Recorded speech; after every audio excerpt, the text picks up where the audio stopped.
Hello everyone, welcome back to my YouTube channel. दोस्तों, कैसे हैं आप सब? उम्मीद करती हूँ बहुत बढ़िया होंगे, मजे में होंगे। मैं भी बिल्कुल बढ़िया हूँ। तो जो बच्चे एजुकेशन सब्जेक्ट में नेट का प्रिपरेशन कर रहे हैं, जेआरएफ के लिए तैयारी कर रहे हैं, उन बच्चों के लिए सीरीज मैंने स्टार्ट की थी, लेकिन एक लंबे अरसे से मैंने वीडियोज अपलोड नहीं किए हैं, क्योंकि बीच में फेस्टिवल्स और भी बहुत सारे अप एंड डाउन, कुछ ना कुछ प्रॉब्लम्स या कुछ ऐसी चीजें चल रही थी जिसकी वजह से मेरे को टाइम ही नहीं मिला वीडियो डालने का। तो उसके लिए माफी चाहूंगी, लेकिन अभी कोशिश करूंगी कि वीक में कम से कम 2 वीडियोस आप लोगों को प्रोवाइड कर सकूं। तो देखिए, पहला यूनिट एजुकेशनल स्टडीज ये हमने स्टार्ट किया था। इसमें से बहुत सारे टॉपिक्स मैं आप लोगों को करवा चुकी हूँ, सारे के सारे सीक्वेंस में चल रहे हैं। वेस्टर्न स्कूल्स ऑफ फिलॉसफी वाला पार्ट हमने स्टार्ट किया हुआ था। आइडियलिज्म, रियलिज्म, नेचुरलिज्म, प्रैग्मेटिज्म, ठीक है, एग्जिस्टेंशियलिज्म, ये सारे के सारे वेस्टर्न स्कूल्स ऑफ थॉट हम डिस्कस कर चुके हैं। और आज की इस वीडियो में हम मार्क्सिज्म को डिटेल में समझेंगे। देखिए, बहुत सारे बच्चों के लिए ये वाली जो फिलॉसफी है मार्क्सिज्म की, बहुत पजलिंग हो जाती है, लेकिन आज की इस वीडियो में मैंने पूरी कोशिश की है कि बहुत ही इजी तरीके से मैं इसको आप लोगों को कन्वे कर सकूं।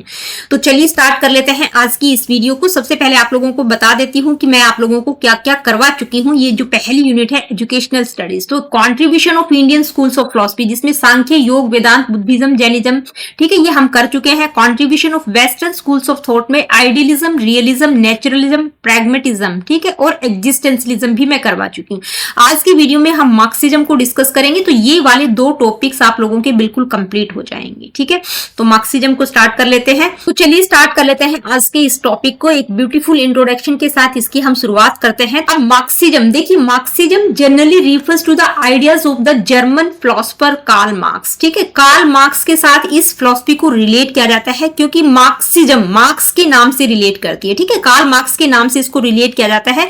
वो इसलिए किया जाता है क्योंकि जो कार्ल मार्क्स थे वो एक जर्मन फिलोसोफर थे, और उनके आइडियाज प्रीडोमिनेटली थे, यानी कि उनके मेजॉरिटी ऑफ आइडियाज उनकी थी। ठीक है, उनके ज्यादा आइडियाज थे, लेकिन इसका मतलब ये नहीं है कि इसमें सिर्फ और सिर्फ मार्क्स के ही आइडियाज थे या मार्क्स की ही राइटिंग थी।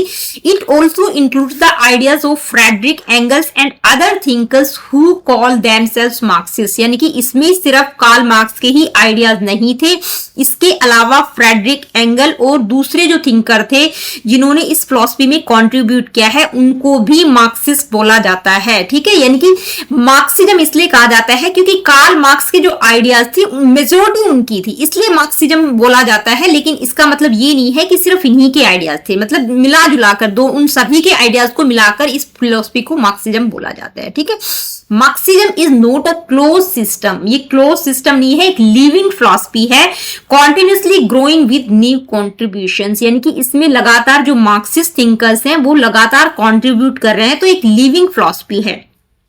This is why scholar says Marx is dead but Marxism is still alive, यानी कि मार्क्स तो मर गए, इसलिए बहुत सारे स्कॉलर्स ये कहते हैं कि भाई ये लिविंग फिलॉसफी है, क्योंकि मार्क्स तो मर गए लेकिन मार्क्सिज्म अभी भी जिंदा है।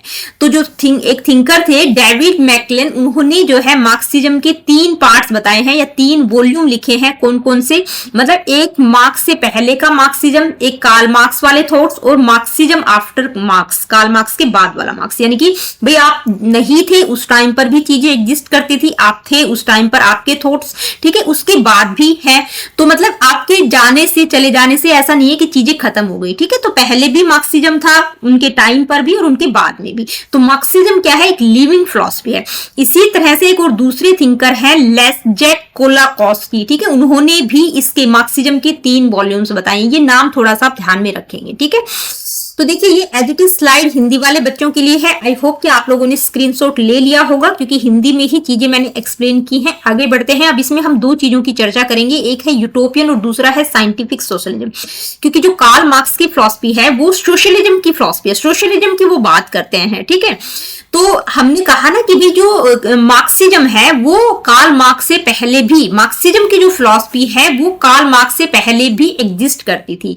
तो जो कार्ल मार्क्स है, जो अर्ली सोशलिस्ट थिंकर थे, उनसे पहले वाले जो सोशलिस्ट थिंकर थे, उनको कार्ल मार्क्स यूटोपियन सोशलिस्ट बोलते हैं। ठीक है, कार्ल मार्क्स क्या कहते हैं? यूटोपियन।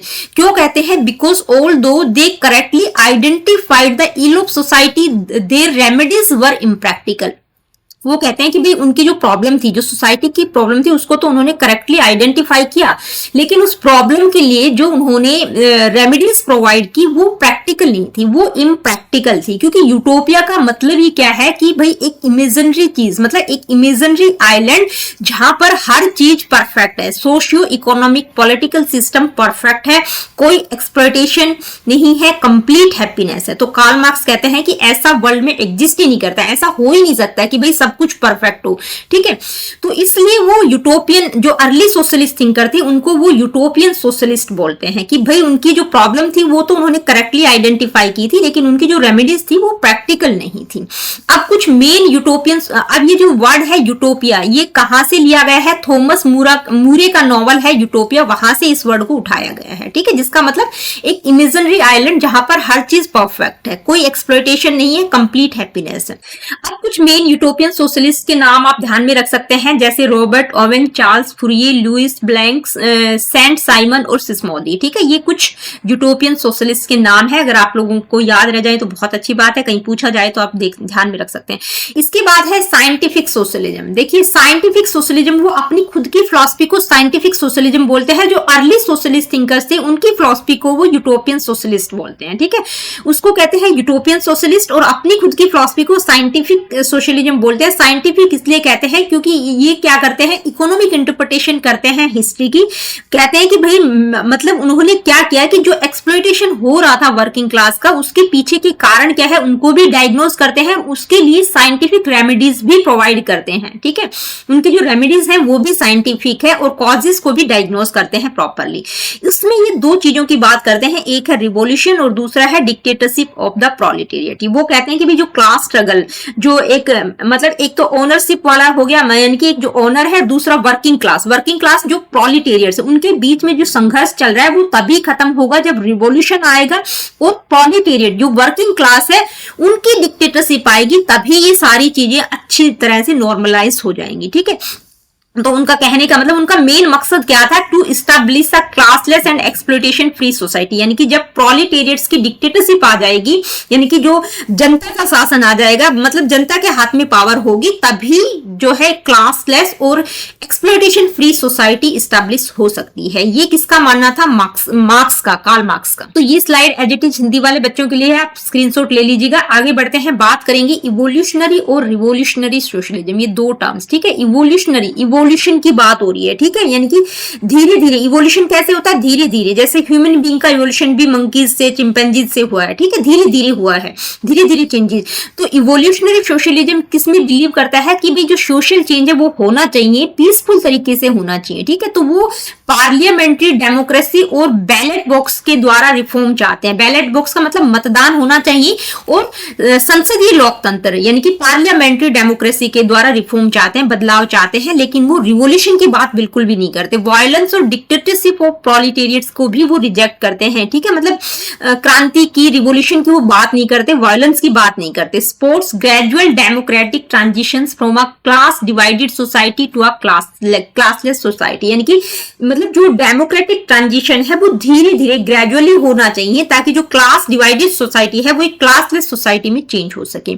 तो इसके अगर टाइप्स की अगर हम बात करें, फॉर्म्स की अगर हम बात करें, तो Fabian socialism, guild socialism, democratic socialism, ये इवोल्यूशनरी सोशलिज्म की फॉर्म्स है। दूसरा है रिवोल्यूशनरी सोशलिज्म। तो जो रिवोल्यूशनरी सोशलिज्म है, इवोल्यूशनरी सोशलिज्म का बिल्कुल ऑपोजिट है। ये जो है रिवोल्यूशन का मतलब क्रांति में बिलीव करते हैं कि भाई जो क्लास स्ट्रगल एग्जिस्ट करता है, जो ओनर्स, जो ऊपर वाले लोग हैं, और जो यानी कि जो पूंजीपति लोग हैं, और जो वर्किंग क्लास है, जो प्रोलेटेरिएट्स है, उनके बीच में जो कॉन्फ्लिक्ट चल रहा है उसके लिए रिवोल्यूशन होना चाहिए। उसके बाद जो प्रोलेटेरिएट्स हैं, जो वर्किंग क्लास है, उनकी डिक्टेटरशिप आएगी, तब जाके चीजें कहीं ना कहीं सही होंगी। तो ये वायलेंस रिवोल्यूशन की बात करते हैं। इनका मानना है कि a peaceful revolution is a contradiction in terms, यानी कि पीस और रिवोल्यूशन दोनों अपोजिट वर्ड्स हैं, ठीक है, कंट्राडिक्टरी है, दोनों साथ हो ही नहीं सकते। रिवोल्यूशन क्या है? Revolution is the midwife of social change, यानी कि रिवोल्यूशन है सोशल चेंज की दाई है, यानी कि मिडवाइफ है। जैसे मिडवाइफ का मतलब जो दाई होती है वो बच्चे के जन्म में हेल्प करती है, उसी प्रकार से जब रिवोल्यूशन होगा तो नई सोसाइटी का बर्थ होगा। तो इनका ये मानना है कि भाई जो रिवोल्यूशन है वो मिडवाइफ है सोशल चेंज की, रिवोल्यूशन होगा तभी सोशल चेंज होगा, ठीक है।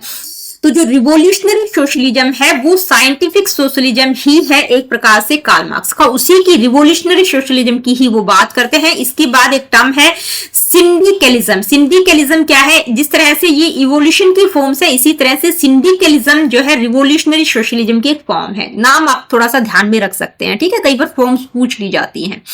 अब ये slide as it is Hindi में भी है, देख लीजिएगा आप, ठीक है। अब बात करेंगे मेन एक्सपोनेंट्स, यानी कि जो मुख्य प्रवर्तक हैं मार्क्सिज्म की फिलॉसफी के, तो उसमें अहम नाम कार्ल मार्क्स का आता है। इसके अलावा फ्रेडरिक एंगल्स हो गया, व्लादिमीर लेनिन हो गया, माओ जेडोंग, ठीक है, ये मेन एक्सपोनेंट है मार्क्सिज्म के। इसके अलावा कुछ इंपोर्टेंट बुक्स हैं, यहां से क्वेश्चन पूछ लिया जाता है, तो ये बुक्स के नेम और किसके द्वारा ये बुक लिखी गई है वो आपको पता होना चाहिए। तो कम्युनिस्ट मैनिफेस्टो बहुत बार पूछा जाता है, एक दास कैपिटल, ठीक है। कम्युनिस्ट मैनिफेस्टो कार्ल मार्क्स और फ्रेडरिक एंगल्स के द्वारा लिखी गई है। दास कैपिटल कार्ल मार्क्स की बुक है। The German ideology Karl Marx और फ्रेडरिक एंगल्स की है। The poverty of philosophy Karl Marx की बुक है। The condition of the working class in England, ये फ्रेडरिक एंगल्स की बुक है। तो ये नाम भी मैंने लिख दिए हैं, किसके द्वारा ये लिखी गई है वो भी आपको पता होना चाहिए। कुछ इंपोर्टेंट मार्क्सिज्म से रिलेटेड इंपोर्टेंट बुक्स हैं ये, ठीक है। इसके बाद बात करेंगे मेटाफिजिक्स, एपिस्टेमोलॉजी और एक्जियोलॉजी की। तो मेटाफिजिक्स की बात करते हैं सबसे पहले। मेटाफिजिक्स में हम रियलिटी की बात करते हैं, एग्जिस्टेंस की बात करते हैं, ठीक है। तो मार्क्सिज्म की जो फिलॉसफी है वो एक्सटर्नल मटेरियल वर्ल्ड के एग्जिस्टेंस में बिलीव करती है। उनका मानना है कि मटेरियल और फिजिकल फिनोमिना ही रियल है, जो कि साइंटिफिकली प्रूवन है। ये फिलॉसफी जो आइडियलिस्टिक और स्पिरिचुअल कॉन्सेप्ट है रियलिटी की, उनको बिल्कुल रिजेक्ट करती है। उनका मानना है कि मैटर पहले एग्जिस्ट करता है, आइडिया बाद में उस मटेरियल वर्ल्ड से ही डेराइव हुआ है, ठीक है। तो मैटर की बात करते हैं। इसके बाद एपिस्टेमोलॉजी की अगर हम बात करें तो एपिस्टेमोलॉजी में हम नॉलेज की बात करते हैं। किसकी बात करते हैं? नॉलेज की, ठीक है। नॉलेज क्या है, नॉलेज के सोर्सेज क्या क्या है। तो मार्क्सिज्म की फिलॉसफी के अकॉर्डिंग, मार्क्सिज्म के अकॉर्डिंग नॉलेज क्या है, नॉलेज कैसी होनी चाहिए? साइंटिफिक, प्रैक्टिकल और वेरीफिएबल होनी चाहिए, ठीक है। ट्रू नॉलेज कम्स कहां से आती है? ऑब्जर्वेशन, एक्सपेरिमेंटेशन और एक्सपीरियंस से आती है, नोट फ्रॉम इंट्यूशन और रिविलेशन। यानी कि इंट्यूशन से, सहज ज्ञान से नॉलेज नहीं आती, अंतर ज्ञान या धार्मिक रहस्य उद्घाटन से नॉलेज नहीं आती। किसकी बात करते हैं? ऑब्जर्वेशन, एक्सपेरिमेंटेशन और एक्सपीरियंस की बात करते हैं, उससे नॉलेज आती है, ठीक है। मार्क्सिस्ट ओपोज सुपरनेचुरल और religious sources of knowledge and emphasise the scientific method for acquiring truth, ठीक है। यानी कि जो सुपरनेचुरल रिलीजियस सोर्सेज को वो बिल्कुल रिजेक्ट करते हैं, साइंटिफिक मेथड के द्वारा ही आप नॉलेज को एक्वायर कर सकते हैं, ठीक है। यानी कि नॉलेज कैसी होनी चाहिए? साइंटिफिक, प्रैक्टिकल और वेरीफिएबल होनी चाहिए। इसके बाद बात करेंगे एक्जियोलॉजी की। तो देखिए एक्जियोलॉजी में हम मूल्यों की बात करते हैं, वैल्यूज की बात करते हैं, एथिक्स की बात करते हैं। तो जो मार्क्सिज्म की फिलॉसफी है वो क्या कहती है कि भाई इक्वलिटी, जस्टिस और सोशल वेलफेयर को प्रमोट करती है। उन्हीं को वो वैल्यूज मानती है कि भाई समाज में इक्वलिटी होनी चाहिए, जस्टिस होना चाहिए, सोशल वेलफेयर होना चाहिए। तो उनके अकॉर्डिंग वही वैल्यूज है। तो ये क्या करती है? नॉन एक्सप्लॉइटिव, क्लासलेस और सेक्युलर सोसाइटी को प्रमोट करने की बात करते हैं कि भाई लोगों के साथ इस तरह का इक्वलिटी का व्यवहार होना चाहिए। किसी के साथ भी caste, religion, race, gender, status के आधार पर कोई किसी प्रकार का भेदभाव नहीं होना चाहिए। क्लासलेस, नॉन एक्सप्लॉइटिव सोसाइटी की वो बात करते हैं। रिलीजन की अगर हम बात करें तो मार्क्स क्या कहते हैं कि रिलीजन जो धर्म है वो हमेशा लोगों को डिवाइड करता है और कॉन्फ्लिक्ट पैदा करता है। इसलिए वो धर्म को क्या कहते हैं? The opium of the people, यानी कि जनता का अफीम कहते हैं कि भाई जो धर्म है वो जनता का अफीम है, वो लोगों को सिर्फ डिवाइड करता है, कॉन्फ्लिक्ट को क्रिएट करता है। कई बार ये लाइन एज इट इज पूछ ली जाती है, the opium of the people, यानी कि जनता का अफीम धर्म को किसने कहा है? तो कौन कहते हैं? कार्ल मार्क्स कहते हैं। आई होप मार्क्सिज्म का मेटाफिजिक्स, एपिस्टेमोलॉजी और एक्जियोलॉजी क्या कहता है आप लोगों को समझ आ गया होगा। इसके बाद कुछ बेसिक प्रिंसिपल्स है मार्क्सिज्म के, मार्क्सवाद के जो बेसिक प्रिंसिपल्स है, यहां से आपको पक्का क्वेश्चन देखने को मिल जाएगा, ठीक है। तो बहुत ज्यादा डिटेल में भी नहीं जाएंगे, मतलब प्रॉपर तरीके से चीजें आप लोगों को क्लियर करने की कोशिश करूंगी। तो कौन कौन से बेसिक प्रिंसिपल्स हैं? Dialectical materialism, historical materialism, theory of surplus value, class struggle, revolution, dictatorship of the proletariat, communism, theory of alienation. इन सारों को हम वन बाय वन डिटेल में ही समझाऊंगी आप लोगों को, ठीक है। सबसे पहले बात करते हैं डायलेक्टिकल मटेरियलिज्म की। तो डायलेक्टिकल मटेरियलिज्म क्या है? ये एक साइंटिफिक मेथोडोलॉजी है जो कार्ल मार्क्स और फ्रेडरिक एंगल्स के द्वारा डेवलप की गई है, यानी कि किसको, हिस्ट्री को इंटरप्रेट करने के लिए। हमने बात की ना कि भाई जो कार्ल मार्क्स है वो साइंटिफिक सोशलिज्म की बात करते हैं, उसमें वो हिस्ट्री को हिस्ट्री का इकोनॉमिक इंटरप्रिटेशन करते हैं, ठीक है। तो ये डायलेक्टिकल मटेरियलिज्म जो है हिस्ट्री का इकोनॉमिक इंटरप्रिटेशन करने का एक साइंटिफिक मेथड है, एक साइंटिफिक मेथोडोलॉजी है, ठीक है। अब अगर हम बात करें सिर्फ इस वर्ड की डायलेक्टिकल की, तो ये जो डायलेक्टिकल वर्ड है ये किसका, कार्ल मार्क्स का नहीं है, ये उन्होंने हेगल से लिया। उनके जो प्रेडिसेसर थे, स्पेशली हेगल की हम बात करते हैं, तो हेगल से उन्होंने ये डायलेक्टिकल वर्ड लिया है, ठीक है। मटेरियलिज्म की बात कार्ल मार्क्स करते हैं, लेकिन ये डायलेक्टिकल वर्ड उन्होंने हेगल से लिया है। अब हेगल जो है थीसिस, एंटीथीसिस और सिंथेसिस की बात करते हैं, जिसको वो डायलेक्टिकल ट्रायड बोलते हैं, ठीक है। थीसिस, एंटीथीसिस और सिंथेसिस को वो डायलेक्टिकल ट्रायड बोलते हैं। ये थीसिस, एंटीथीसिस, सिंथेसिस क्या होता है अभी मैं आप लोगों को क्लियर करूंगी। उससे पहले आप लोगों को पता होना चाहिए कि ये जो डायलेक्टिकल वर्ड है इसका मतलब क्या है। डायलेक्टिकल एक चेंज की फिलॉसफी है जो ये बताती है कि कैसे दो चीजों में जब कॉन्फ्लिक्ट होता है, दो चीजें आपस में टकराती है, उनमें कॉन्ट्राडिक्शन होता है, तो उसके बाद किस तरह से वो चेंजेस होते हैं, ठीक है। अब डायलेक्टिकल ट्रायड की बात कौन करते हैं, हेगल करते हैं, जिसमें वो थीसिस, एंटीथीसिस, सिंथेसिस की बात करते हैं। तो देखिए क्या होता है कि कोई भी दो चीजें आप ले लीजिए, जैसे पहाड़, पत्थर, पत्ते, झरना, पेड़ पौधे, कोई भी आइडिया, ठीक है, कोई भी चीज है, तो उसका जो नेगेटिव वाला पार्ट है, उसका जो काउंटर पार्ट भी अवेलेबल होता है। यानी कि एक चीज पॉजिटिव है तो उसका नेगेटिव फॉर्म भी अवेलेबल होता है। एक थीसिस है, ठीक है, मतलब कोई एक थीसिस है, एक आइडिया है, तो उसका एंटीथीसिस, उसका जो काउंटर पार्ट होगा वो भी अवेलेबल होगा, ठीक है। मान लीजिए दो आइडियाज हैं ए और बी, ठीक है, उन दोनों आइडियाज में ए और बी में जब आपस में टकराव होता है तो ए में भी कुछ पॉजिटिव और नेगेटिव चीजें थी और बी में भी कुछ पॉजिटिव और नेगेटिव चीजें थी। तो जब ये दोनों आपस में टकराते हैं, थीसिस और एंटीथीसिस, तो क्या होता है कि इनके अंदर जो नेगेटिव वाली चीजें थी, ए में भी जो नेगेटिव चीजें थी वो भी, और बी में भी जो नेगेटिव चीजें थी वो रिमूव हो जाती हैं टकराने से, और उनकी जो पॉजिटिव वाली चीजें हैं वो आपस में मिलकर सिंथेसाइज हो जाती है, जिसको सिंथेसिस कहा गया है। अब जब सिंथेसाइज हो जाती है तो दोनों मिलकर, मतलब ए और बी जब मतलब आपस में टकराते हैं तो एक नई चीज जन्म लेती है, मतलब सिंथेसाइज होने के बाद एक नई चीज बनकर आती है। अब वो नई चीज क्या होती है, वो नई चीज दोबारा से थीसिस बन जाती है। अब उसका भी कोई ना कोई नेगेटिव पार्ट अवेलेबल होगा, फिर आपस में वो दोनों टकराएंगे, उनके नेगेटिव एलिमेंट्स खत्म हो जाएंगे, पॉजिटिव आपस में जुड़ जाएंगे, ठीक है, फिर सिंथेसाइज होगा, फिर एक नई चीज का इवोल्यूशन होगा, एक नई चीज बनकर होगी। तो ये प्रोसेस तब तक चलता रहेगा जब तक, यानी कि जो फॉल्स वाली चीजें हैं वो खत्म हो जाएंगी और लास्ट में सिर्फ परफेक्ट ट्रूथ बच जाएगा, यानी कि पॉजिटिव वाली चीजें बच जाएंगी, ठीक है, यानी कि कंट्राडिक्शन बिल्कुल डिसअपियर हो जाएगा।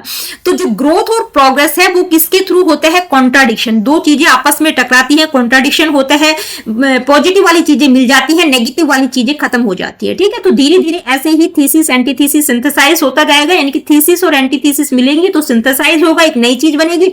अब वो जो नई चीज सिंथेसिस हुआ है वो दोबारा से थीसिस बन जाएगी, उसका फिर काउंटर पार्ट अवेलेबल होगा, उनमें फिर कॉन्ट्राडिक्शन होगा। तो जो कॉन्ट्राडिक्शन है वो ग्रोथ और प्रोग्रेस को डेवलप करते हैं, उन्हीं से ग्रोथ और प्रोग्रेस होता है, ठीक है।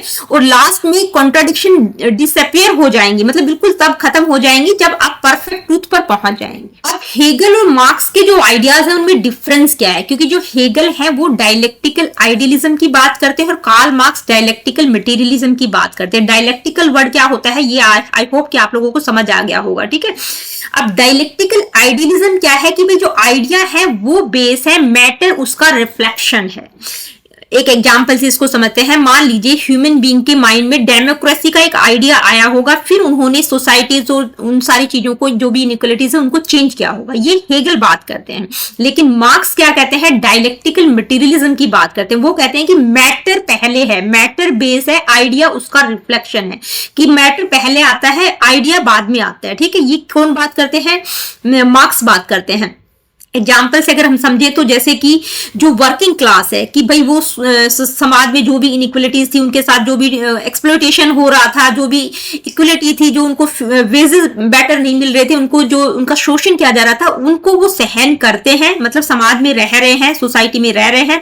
उसके बाद उनके दिमाग में ये आइडिया आया कि भाई हमारे साथ जो शोषण हो रहा है उसका विरोध करना चाहिए, ठीक है। तो बाद में आइडिया आता है, तो मैटर पहले है, आइडिया बाद में। ये बात कौन करते हैं? ये मार्क्स करते हैं। तो कार्ल मार्क्स क्या दावा करते हैं कि भाई जो हेगल का डायलेक्टिकल था उसको उन्होंने बिल्कुल परफेक्टली ओके किया है, उसको उन्होंने पैरों पर खड़ा किया। पहले वो सिर के बल था, अब उन्होंने उसको उल्टा कर दिया, उसको पैरों पर खड़ा कर दिया। ये दावा कौन करते हैं? मार्क्स करते हैं, ठीक है। तो कार्ल मार्क्स क्या कहते हैं कि देखिए ये जितने भी सुपर स्ट्रक्चर के पार्ट हैं, जैसे society, polity, religion, moral value, ये सुपर स्ट्रक्चर के पार्ट्स हैं। जब इस बेस में चेंज आएगा, यानी कि जब बेस में चेंज आएगा तभी इस सुपर स्ट्रक्चर में चेंज आएगा, तभी मोड ऑफ प्रोडक्शन चेंज होगा। आई होप कि डायलेक्टिकल मटेरियलिज्म क्या होता है आप लोगों को समझ आ गया होगा। हिंदी वाले बच्चों के लिए भी स्लाइड है। इसके बाद हम बात करेंगे हिस्टोरिकल मटेरियलिज्म की। तो जो हिस्टोरिकल मटेरियलिज्म है वो डायलेक्टिकल मटेरियलिज्म का एक एप्लीकेशन पार्ट है, जिसमें वो इकोनॉमिक इंटरप्रिटेशन करते हैं हिस्ट्री की। कार्ल मार्क्स की जब हमने बात की ना साइंटिफिक सोशलिज्म की, उसमें वो हिस्ट्री का इकोनॉमिक इंटरप्रिटेशन करते हैं। तो इसमें वो 4 स्टेजेस की बात करते हैं कि human history moves through stages of production, यानी कि जो स्टेजेस ऑफ प्रोडक्शन है वो किस तरह से मूव की है, पहले कौन सी थी, दूसरी कौन सी थी, तीसरी चौथी। तो इसमें 4 स्टेजेस की बात करते हैं, ठीक है। कौन कौन सी? Primitive communism, slavery system, feudalism और कैपिटलिज्म। तो जो प्रीमिटिव कम्युनिज्म है वो अर्ली हिस्ट्री का सबसे पहला पार्ट है, सबसे पहली स्टेज है, जहां पर कोई भी किसी प्रकार की क्लास नहीं थी, कोई क्लास स्ट्रगल नहीं था, स्टेटलेस क्लासलेस सोसाइटी थी, कोई प्राइवेट प्रॉपर्टी नहीं थी, कोई प्राइवेट ओनरशिप नहीं थी, जिसका जहां पर मन कर रहा था वो वहां पर रह रहा था, जितनी नीड थी उस तरह से चीजों को कंज्यूम कर रहे थे, जो प्रोडक्शन हो रहा था वो अपने कंजम्पशन के लिए ही वो यूज कर रहे थे। मतलब जो कम्युनिज्म है वो प्रिमिटिव लेवल पर था। प्रिमिटिव कम्युनिज्म में क्या था कि भाई लाइफ तो थोड़ी टफ थी लोगों की, लेकिन वहां पर कोई किसी प्रकार का एक्सप्लॉयटेशन नहीं था, कोई कॉन्फ्लिक्ट नहीं था, कोई क्लास स्ट्रगल नहीं था। लेकिन क्या होता है कि धीरे धीरे चीजें इवॉल्व होती हैं। तो जो टेक्नोलॉजी थी वो स्टैटिक नहीं थी। पहले तो अपने हाथ से ही औजार वगैरह बनाते थे, लेकिन धीरे धीरे लोगों ने क्या किया, मतलब टेक्नोलॉजी का एडवांसमेंट हुआ। टेक्नोलॉजी तो स्टैटिक नहीं है, टेक्नोलॉजी में धीरे धीरे जो एडवांसमेंट आता है, मशीनें आई, कारखाने बन गए, फैक्ट्रीज खुल गई। तो जिन लोगों के पास मतलब कुछ लोग मालिक बन गए, ठीक है, उन्होंने अपनी प्राइवेट अपने लिए चीजें खरीद ली कि भाई ये हमारी चीज है। अब उस पर उन्होंने अपना कब्जा कर लिया कि ये उन्होंने खरीदी है तो ये उनकी है। तो कुछ जो लोग थे वो बहुत अमीर हो गए, जो गरीब लोग थे वो बिल्कुल गरीब होते चले गए, ठीक है। तो कुछ मालिक बन गए, कुछ दास बन गए। तो वो क्या था? स्लेवरी सिस्टम था।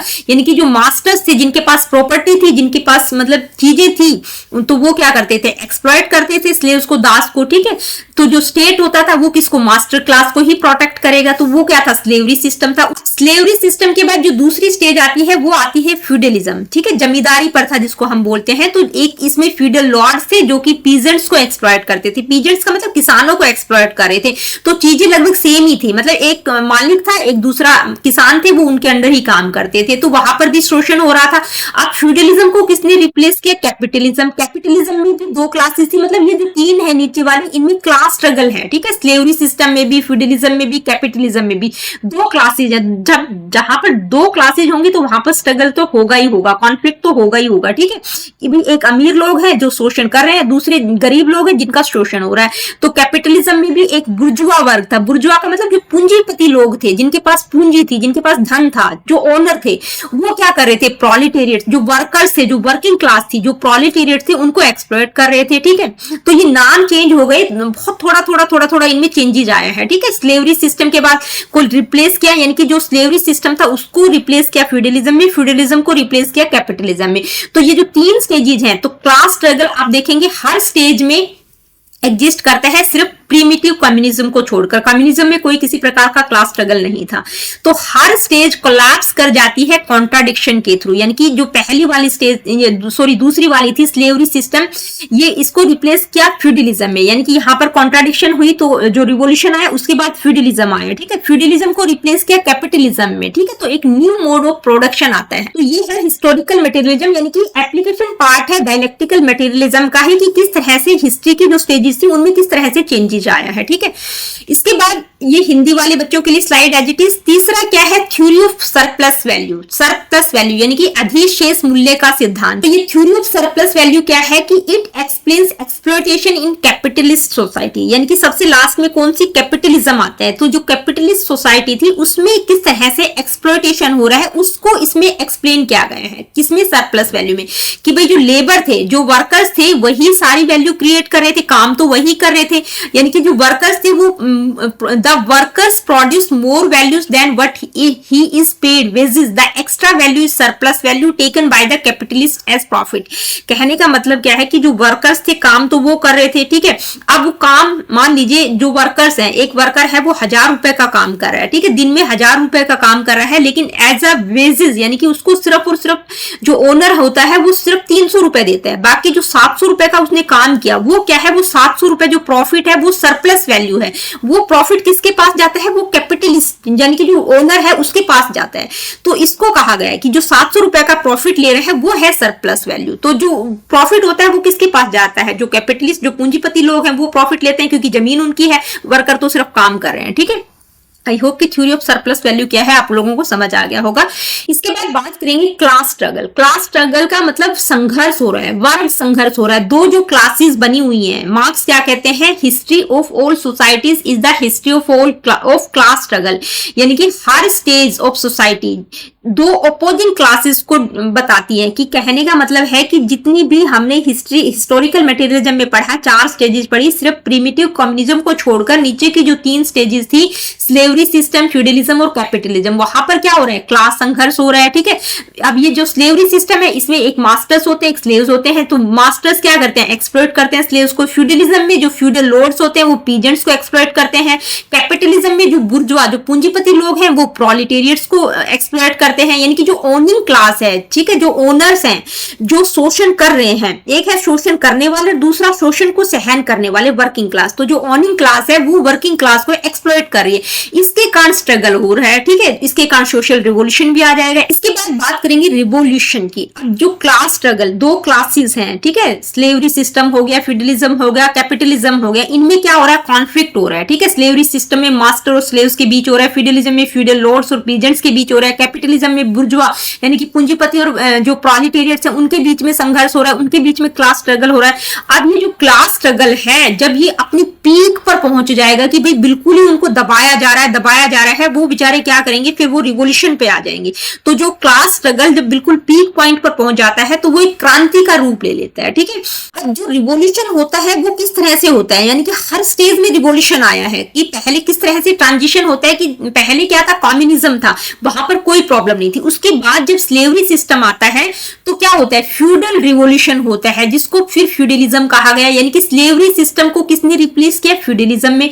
उसके बाद फ्यूडलिज्म आ जाता है तो फ्यूडलिज्म को किसने रिप्लेस किया, कैपिटलिज्म ने। अब कैपिटलिज्म आ जाता है तो उसके बाद सोशलिज्म किस तरह से आएगा, यानी कि जो प्रोलेटेरियट्स हैं, जो वर्किंग क्लास है, वो रिवॉल्यूशन करेगी, तब सोशलिज्म आएगा, ठीक है, जनता का शासक आएगा। तो जो प्रोलेटेरियट रिवॉल्यूशन है, यानी कि जनता बिल्कुल रिवॉल्यूशन कर देती है, क्रांति कर देती है, तो वो लास्ट रिवॉल्यूशन होता है जो कि सोशलिज्म को लीड करता है। सोशलिज्म लीड होता है, जब सोशलिज्म बढ़ता है तो फिर लास्ट में कम्युनिज्म आ जाता है। कि भाई तो यहाँ पर हिस्ट्री की आप देखेंगे तो किसी भी स्टेज को आप स्किप नहीं कर सकते, यानी कि जो हिस्ट्री है वो स्टेप बाय स्टेप इवॉल्व हो रही है, ठीक है, कि सारी चीजें बिल्कुल एक सीक्वेंस में चलती हुई नजर आएंगी। कि पहला जो सिस्टम था उसके लिए एक रिवॉल्यूशन आया, फिर दूसरा रिवॉल्यूशन आया, फिर तीसरा आया, ठीक है।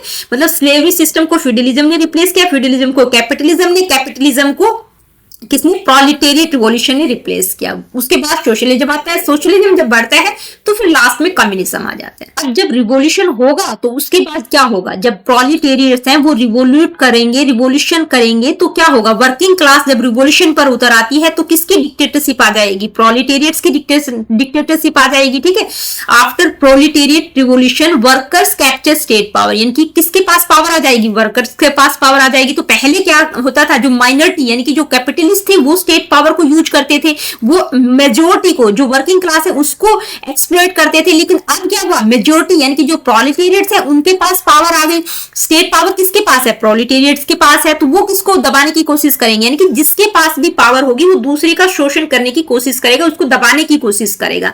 लेकिन इसको डिक्टेटरशिप कहा गया है, ठीक है। अब एक्चुअल में होता है क्या है कि ये जो प्रोलिटेरियट की जो डिक्टेटरशिप आ जाती है तो ये एक मोस्ट डेमोक्रेटिक स्टेट होती है, क्योंकि यहाँ पर मेजोरिटी का रूल है, क्योंकि इसमें जो शासन है वो बहुसंख्यक जनता के पास में है, ठीक है। जनता के हाथ में सत्ता है, कुछ पूंजीपति लोगों के हाथ में सत्ता नहीं है, ठीक है। तो इसको एक तरह से मोस्ट डेमोक्रेटिक स्टेट हम कह सकते हैं, क्योंकि मेजोरिटी रूल किसके पास में, जनता के हाथ में, पावर किसके हाथ में, जनता के हाथ में। जनता के हाथ में पावर आ जाएगी तो क्या रहेगा कि भाई जो पूंजीपति लोग हैं वो उनको दबाने की कोशिश करेंगे, जो प्रोलेटेरियट्स हैं उनको दबाने की कोशिश करेंगे। तो सोशल रिवॉल्यूशन की फाइनल स्टेज क्या रहेगी, कम्युनिज्म। और उसी की बात कौन करते हैं, कार्ल मार्क्स। वो क्या चाहते हैं कि कम्युनिज्म होना चाहिए, साम्यवाद होना चाहिए, classless, stateless, exploitation free society होनी चाहिए, ठीक है। कॉमन ओनरशिप होनी चाहिए मीन्स ऑफ प्रोडक्शन की, कोई प्राइवेट प्रॉपर्टी किसी की नहीं होनी चाहिए, जो डिस्ट्रीब्यूशन होना चाहिए वो फेयर होना चाहिए। किस तरह से होना चाहिए, किस प्रिंसिपल पर आधारित होना चाहिए, from each according to his ability, from each according to his ability to each according to his needs, यानी कि भाई जिसकी जितनी एबिलिटी है उसके अकॉर्डिंग वो काम करेगा, और जिसको जितनी नीड है उसके अकॉर्डिंग उसको दिया जाएगा। मान लीजिए एक घर में दो लोग रहते हैं, एक में 4 लोग रहते हैं, तो जो 2 लोग रहते हैं उनकी एबिलिटीज तो इनके बराबर ही है, तो काम तो उतना ही करेंगे। लेकिन ये 2 लोग हैं तो इनको हो सकता है 15,000 मिल जाए और इसको 25,000 मिल जाए, क्योंकि नीड के अकॉर्डिंग बात हो रही है कि एबिलिटी और नीड के अकॉर्डिंग चीजें होनी चाहिए, ठीक है। तो वहां पर क्या होगा कि जो आइडियलिस्ट कम्युनिस्ट सोसाइटी होगी वो वेलफेयर सोसाइटी होगी, जहां पर कोई भी no distinction between rich and poor, गरीब और अमीर का कोई किसी प्रकार का भेदभाव नहीं रह जाएगा जब साम्यवाद आ जाएगा। और इसी की बात कार्ल मार्क्स करते हैं कि भाई किसी भी प्रकार का कोई एक्सप्लॉयटेशन नहीं होना चाहिए, classless, stateless, exploitation free society होनी चाहिए। इसके बाद बात करेंगे थ्योरी ऑफ अलाइनेशन, यानी कि विमुखता का सिद्धांत, अलगाव का सिद्धांत। एलिनेटेड महसूस करते हैं वर्कर्स, यानी कि जो कैपिटलिस्ट सोसाइटी है वहां पर जो वर्कर्स काम कर रहे थे वो एलाइनेटेड महसूस कर रहे थे, यानी कि अलगाव महसूस कर रहे थे। किससे, देयर वर्क, यानी कि वो जो काम कर रहे थे वो क्या कर रहे थे, they produce but do not on, कि भाई काम तो वो कर रहे थे लेकिन वो काम उनका खुद का नहीं था, ठीक है। तो वो एलाइनेटेड महसूस कर रहे थे। द प्रोडक्ट, जो प्रोडक्ट वो बना रहे थे, मान लीजिए शू की कंपनी है, शू बहुत अच्छे शू वो बना रहे हैं, काम तो वही कर रहे हैं लेकिन वो चीजें उनको नहीं, उनके लिए अवेलेबल नहीं थी, तो वो उस प्रोडक्ट से भी एलाइनेटेड महसूस कर रहे थे। फेलो वर्कर्स, यानी कि साथ में अगल बगल में बहुत सारे लोग काम कर रहे हैं, उनके फेलो वर्कर्स हैं, लेकिन उनसे भी वो अलाइनेटेड महसूस कर रहे थे, क्योंकि कंपटीशन में इतना कंपटीशन था कि वो सब अपने अपने कामों में लगे हुए थे, एक दूसरे से बात करने तक की फुर्सत नहीं थी, तो उनसे भी वो अलाइनेटेड महसूस कर रहे थे।